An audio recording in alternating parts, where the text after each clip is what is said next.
செல்ல குழந்தைகளுக்கு வணக்கம். இந்த வீடியோவில் நம்ம என்ன கதை பற்றி பார்க்க போகிறோன்னா, சிங்கம் தோல் போர்த்திய கழுதை.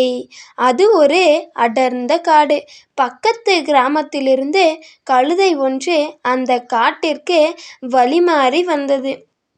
வரும் வழியில் பல மிருகங்கள் பயத்துடன் ஓடி வந்தன. அதில் ஒரு மானும் இருந்தது. அந்த கழுதை மானிடம், ஏன் அனைவரும் இப்படி வேகமாக பயந்துட்டு ஓடி செல்றீங்க என்று கேட்டது.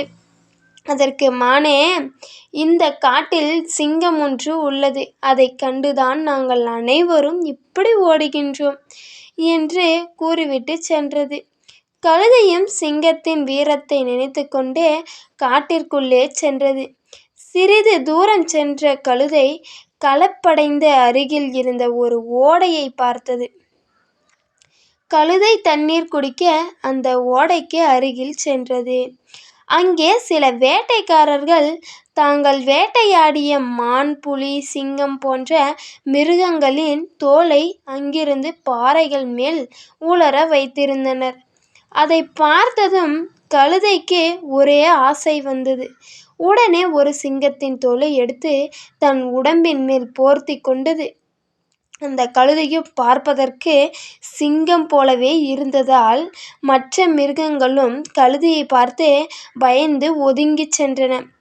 மிருகங்கள் எல்லாம் தன்னை பார்த்து பயந்து மரியாதையாக வழி கொடுத்து ஒதுங்கி போனதை பார்த்த கழுதைக்கு கௌரவம் தலைக்கேறியது. சிறிது தூரம் அந்த கழுதை அந்த காட்டில் உலாவிக் கொண்டிருந்தது. செல்லும் வழியில் நரி ஒன்றினை அந்த கழுதை பார்த்தது. சரி, இந்த நரியையும் பயமுறுத்தலாம் என்று நினைத்து நரியின் அருகில் சென்றது. நரியும் பயத்தில் நடுங்கிக் கொண்டே, சிங்கராஜா, நான் தெரியாமல் இந்த பக்கம் வந்துவிட்டேன். இனி நான் இந்த காட்டிற்கே வரமாட்டேன் என்று கழுதையிடம் கூறியது. கழுதையும் சிங்கம் போல கர்ஜிக்கணும் நினைச்சு இங்கேன்னு கத்தியது. அதோட குரல் அது கழுதையின் நரிக்கு காட்டி கொடுத்தது. அதன் பிறகு அந்த கழுதையை நரி மதிக்கவே இல்லை. எனக்கு கோபம் வருவதற்குள் இங்கிருந்து சென்றுவிடு என்றது கழுதை. அதற்கு நரியே கழுதையை பார்த்து முடியாது என்று பதில் கூறியது. மேலும் நரி கழுதையிடம், நீ சிங்கம் போன்று வேஷம் போட்டாலும் உன்னுடைய உண்மையான குணத்தை உன்னால் மாற்ற முடியாது என்று கூறியது. கழுதையும் வெட்க தலை குனிந்தது. நாமாக இருக்கும்போதுதான் மதிப்படைகிறோம். அடுத்தவர் போல வேடம் போட்டாலே அல்லது அவரை போல நடித்து கொள்வதாலோ அவமானம்தான் மிஞ்சும்.